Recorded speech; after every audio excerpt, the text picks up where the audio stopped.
Best part about what we get to do is you don't focus on results, you focus on the process. I think if I had to say my coaching philosophy, that's it. The process is more important than the outcome. There's nothing more important than loving the process.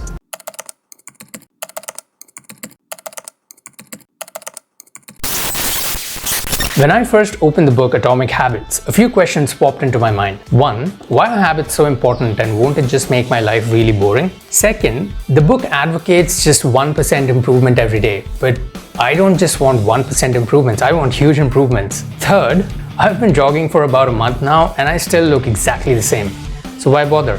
Fourth, I've never really been able to stick to one habit for a long time, so will this book really explain to me how to stick to habits? And fifth, I don't really want to make good habits. Is there a way I can break bad habits using this book? Thankfully, the book does an amazing job of explaining all these points in detail. And stick around till the end if you're curious to know if there are any downsides to develop bad habits as well. So let's dive in.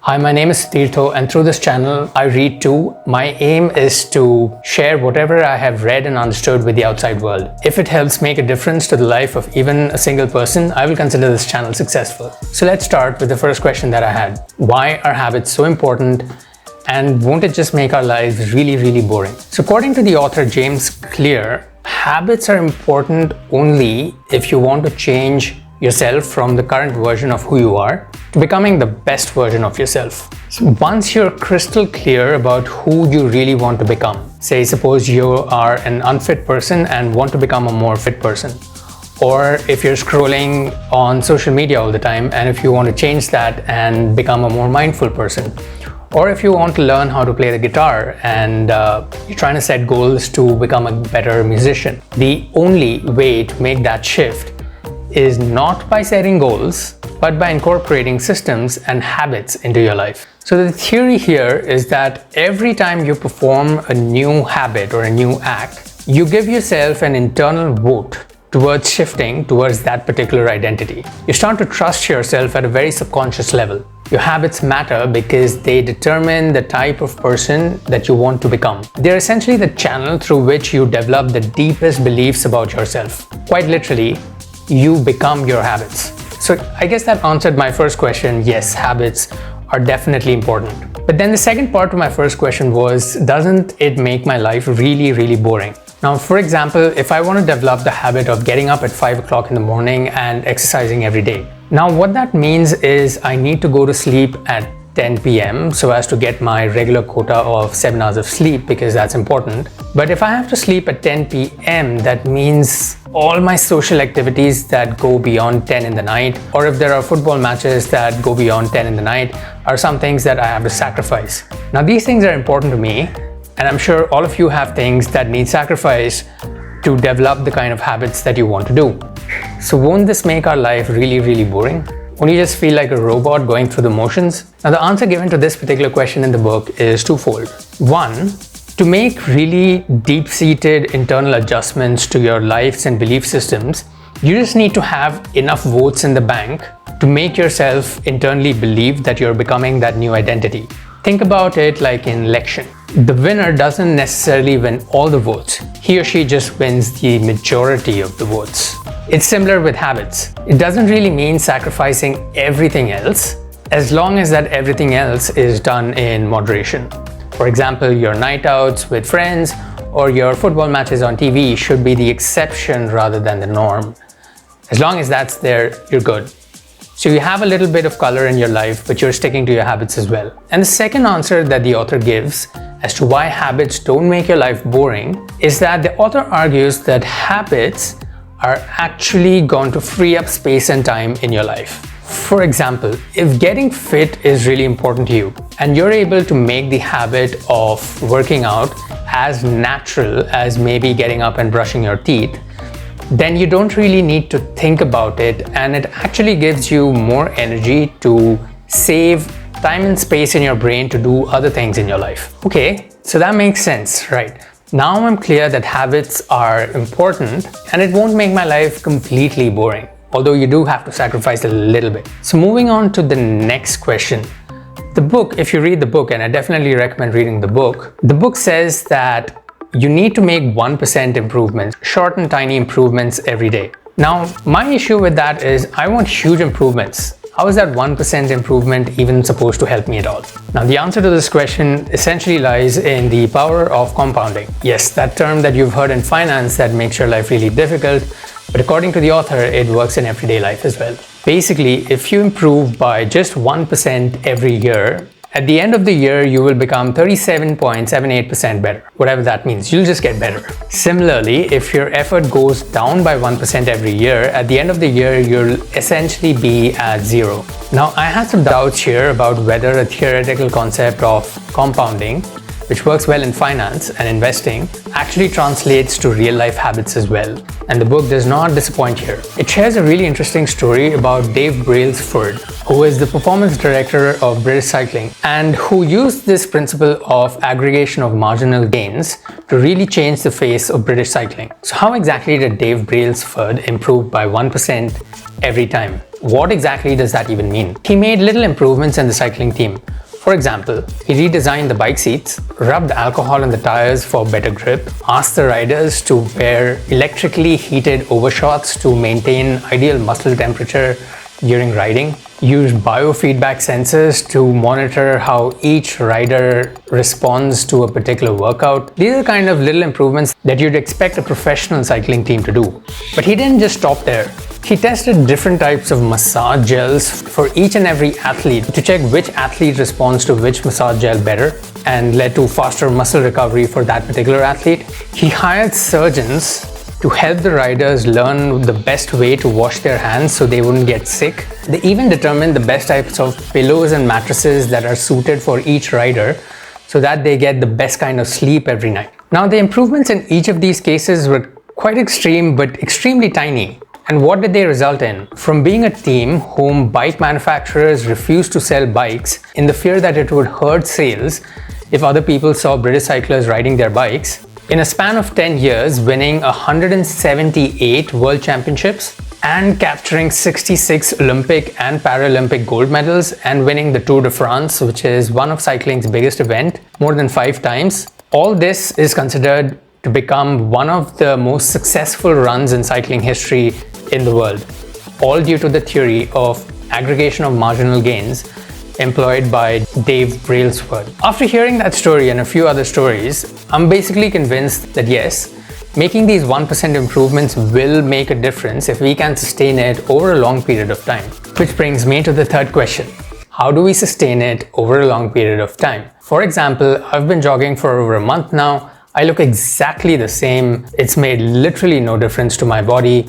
Does it even make a difference? Maybe the theory of marginal gains works for athletes, but not for regular people like you and me. Okay, so the book has an answer here too, in the type of another theory which the author James Clear calls plateau of latent potential.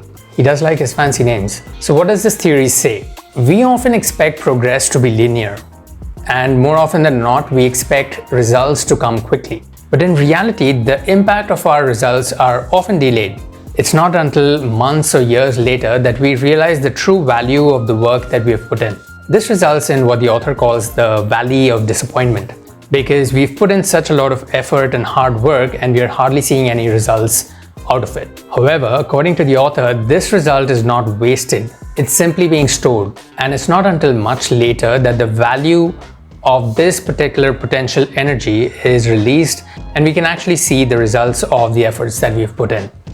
That sounds like a bit of a scam, but from what I've seen, yeah, that definitely holds true. I mean, you never really get results for your efforts immediately, anytime, from my experience at least. So the next obvious question that comes to mind is, how do we sustain our habits over a long period of time? And the answer here is to forget about motivation and goals and just to focus on systems and processes instead. And these systems revolve around what the book describes as the 4 laws of behavior change. Yep, you heard that right. There are laws of behavior change as well.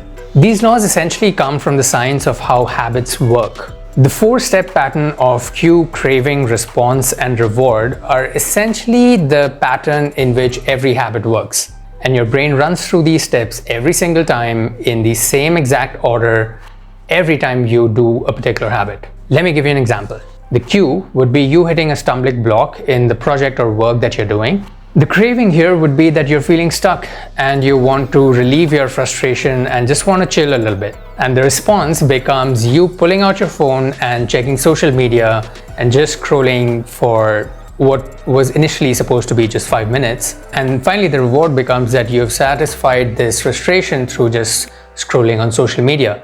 And now somehow in your brain, checking social media somehow becomes associated with feeling stalled at work. But fear not, now that we know how a habit loop works, we can actually use it to our advantage.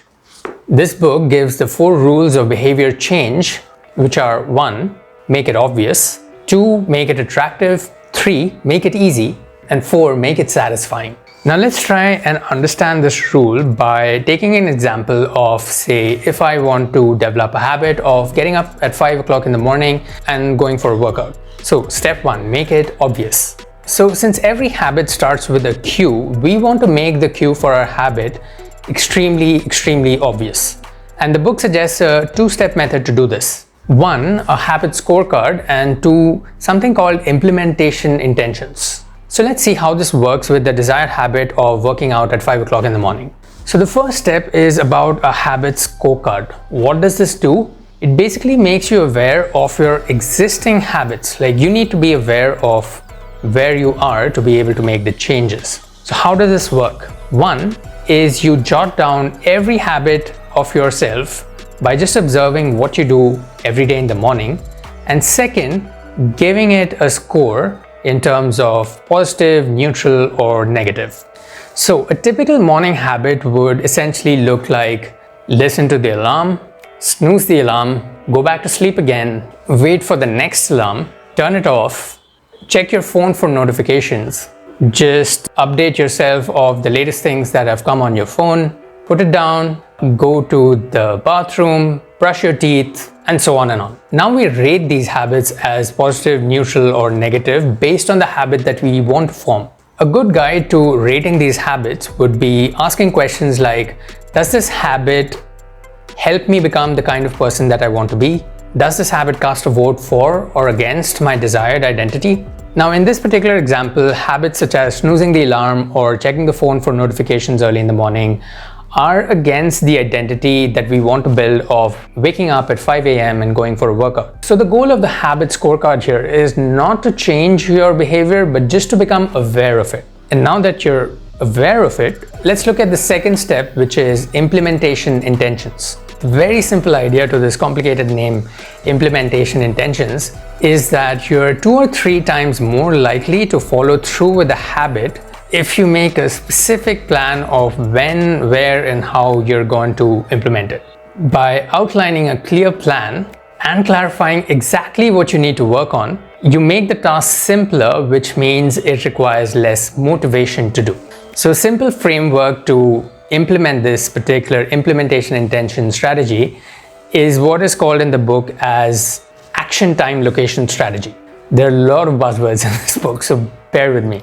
So for us in this example, it'll be, I will do my workout at 5 a.m. in the gym that is close to my house. Okay, so now that we are clear of our habits and we have a clear intention to do it and we've made it absolutely obvious in our head what we want, it's time to make the habit attractive. So this law of behavior change comes from the craving part of the habit loop. Here too, the book suggests a few tactics to implement and make a habit more attractive. 1. Temptation bundling. And 2. Just join a culture where your desired behavior is the normal behavior. So let's see how these techniques can be applied in our case. Temptation bundling is simply the act of bundling a habit that you want to do with a habit that you need to do.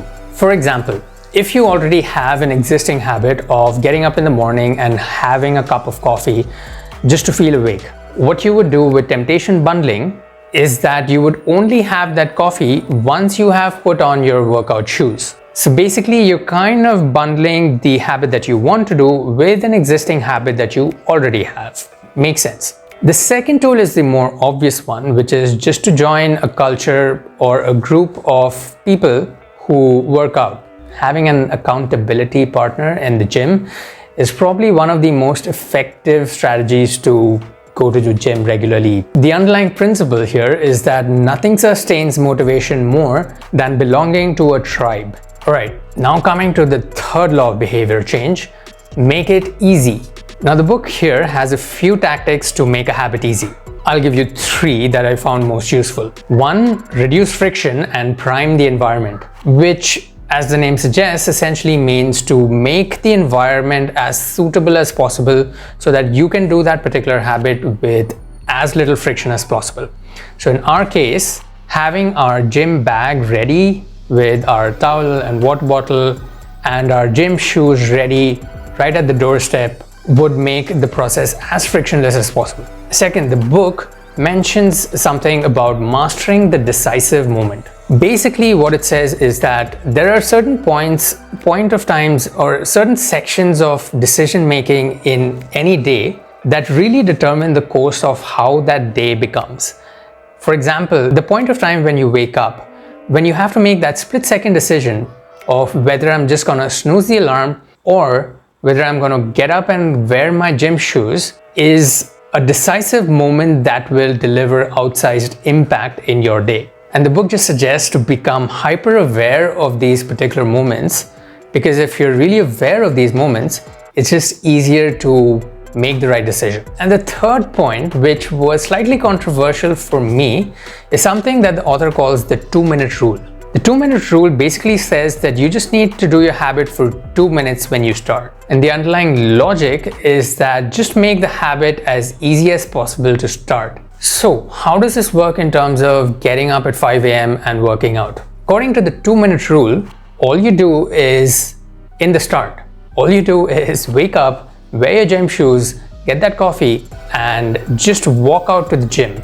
Let's just say that just takes 2 minutes. That's all you do. You don't even enter the gym, just come back and go to sleep again. Just make that particular habit as easy as possible right at the start. And then keep doing that every single day until just those 2 minutes have become absolutely clear and something that you do as seamlessly as getting up and brushing your teeth. It's a little weird, but the underlying theory is that the entry point is the habit. Actually working out will happen. Because if you're walking for 2 minutes to the gym, your mind will be like, hey, I'm already at the gym, why not just do a few bench presses? And then just take it from there. So these are the strategies to just make it easy according to the book. And finally, the last law of behavior change, which is make it satisfying. Now, I really love this line in the book, which the book describes as the cardinal law of behavior change, which is essentially what is immediately rewarded is repeated and what is immediately punished is avoided. The key word here is immediately. Unfortunately, this is why bad habits are so easy to form, because the rewards for bad habits, say smoking or drinking, are absolutely immediate. So we tend to repeat it. But we can use this particular law to our advantage as well. In the case of working out, if after every workout we come home and have a chart where we have a tick box where we just tick if we have done a workout on that particular day and on our calendar, it's just a small subconscious reward that we give to ourselves that kind of reinforces the behavior. The book calls it a habit tracker. Now you can do it in whatever way and form that suits you. Maybe just do a tick on a calendar or just mark something on an online app. The habit tracker is essentially one of the ways in which good habits can be immediately rewarded. Okay, so now that we have a few tactics in place to be able to sustain a good habit according to the 4 laws of behavior change, we now come to the next question, which is, I don't just want to build good habits, I also want to get rid of my bad habits. How do I do that? Well, the good news is that the answer lies just in the inversion of the 4 rules of behavior change. For example, instead of making it obvious to form a good habit, in order to get rid of a bad habit, we need to make the cue invisible. For example, if you want to stop scrolling on your phone all the time, one way to make the cue invisible is to make the phone difficult to access by keeping it remotely in a charging station or locked up somewhere in your drawer. Inverting the second law of making it attractive, we can make a bad habit unattractive. How do we do that? Well, for example, if you associate in your head with scrolling on your phone all the time makes you a dumber person, then you'll probably be less inclined to scroll on the phone all the time. Next, inverting the third law of behavior of making a habit easy, we can make a bad habit difficult to do by just increasing the amount of friction that is required to do that particular habit. For example, there are apps that block particular websites that we use to scroll all the time for specified periods of time or all the time if you want to. These kind of commitment devices that we can automate help to increase the number of steps between us and that particular bad habit, which in turn increases the friction, which in turn makes that habit really difficult to do. And finally, inverting the fourth law of behavior change, which is to make a habit satisfying, we need to make a bad habit as unsatisfying as possible. One way to do this is just to get an accountability partner, somebody who tells you off if you're scrolling on the phone all the time. Just have your partner or friend point it out to you that you made a commitment to not do that all the time, and that just makes it as socially painful as possible. Okay, that was a lot of detail. And honestly, there is a lot more detail in this book and a lot more minor tips and tricks to be able to implement these habit-changing activities. And so I definitely recommend anybody and everybody to read this book thoroughly and not just rely on my interpretation of what I've read in this book. All right, that answers the questions that I had about habits and about this particular book. But I did promise a little bonus section about what are the downsides or the negative effects of developing habits as well. So here goes. There are two parts. First, according to the book, bad habits are necessary but not sufficient in order to gain mastery. What you really need in order to become good at something is a combination of automatic habits and deliberate practice. Now, although habits are powerful, you also need a system to review your performance so that you can not just attain that particular habit, but also improve and take that step change over a period of time. The book suggests here an annual reflection of a few hours where you answer certain questions like 1. What went well this year? 2. What didn't go well this year? 3. What did I learn? 4. What are the core principles that are driving my work and life? And lastly, how can I really set a higher standard for myself in order to get better in the future? So this was one aspect. The fact that just developing automatic habits is not really sufficient. Now, the second downside of developing these habits is that there is a risk that you become attached or too attached to this particular new identity that you've formed, which in turn prevents you from making that next leap of growth. We've all heard of that veteran manager who's committed to doing things his or her way. So the essential takeaway here is that habits deliver numerous benefits, but the downside is that they can lock us in previous patterns of thinking and acting, even when the world is shifting around us. So basically, everything is impermanent, life is constantly changing and evolving.